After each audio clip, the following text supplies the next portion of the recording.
ফরুয়াপাড়া গ্রামে প্রতিদিনের মতো কাকের ঝাঁক মানুষকে মারার জন্য আসতো।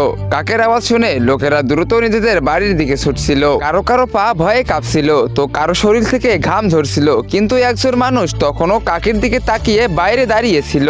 কিন্তু কি আর করার, যা হওয়ার ছিল সেটাই হলো। তখনই একটি কাক উড়ে তার কাছে আসে এবং সরাসরি তার মুখের ভিতরে ঢুকে যায়। তখনই তার মুখ থেকে হাজার হাজার কাক বেরিয়ে আসে, তার পুরো শরীর রক্তে রূপান্তরিত হয়ে যায়। কিন্তু বিপত্তির কথা হলো যে রাইমান ফরুয়াপাড়া গ্রামে ঘোরার জন্য আসছিল এবং সে কাকের সম্পর্কে কিছুই জানতো না। রাইমান উড়তে উড়তে গ্রামের একেবারে মাঝে নেমে যায় এবং যা হওয়ার ছিল তাই হলো। একটি কাক দ্রুত রাইমানের দিকে আসছিল এবং তার মুখের ভিতরে ঢুকতে যাচ্ছিল। ঠিক তখনই পিছন থেকে কেউ গুলি চালিয়ে কাকটিকে মেরে ফেলে। রাইমান পিছনে ফিরে দেখে সেখানে রামু নামের একজন লোক ছিল এবং সেই কাকটিকে মেরেছিল। কিন্তু রাইমান রামুকে দেখে রেগে গেল এবং তাকে বকাবকি করতে শুরু করলো। এ কি করলে তুমি? একটা নিরীহ প্রাণীর জীবন নিয়ে নিলে? তোমার ভিতরে কি মন নেই? শুধু তোমার নিজের আনন্দের জন্য কাকটাকে মেরে ফেললে। তখন রামু বলে উঠলো, আরে রাইমান, যদি ওই কাকটাকে না মারতাম তবে তুই নিজেই কুকুরের মতো মরে যেতিস। আসলে এই গ্রামে রোজ মানুষকে মারার জন্য কাকেরা আসে। লোকেদের ঠিক তখনই নিজেদের বাড়িতে চলে যেতে হয়। যে মানুষ বাইরে থেকে যায় সেই কাকেরা তার মুখের ভিতরে ঢুকে তাকে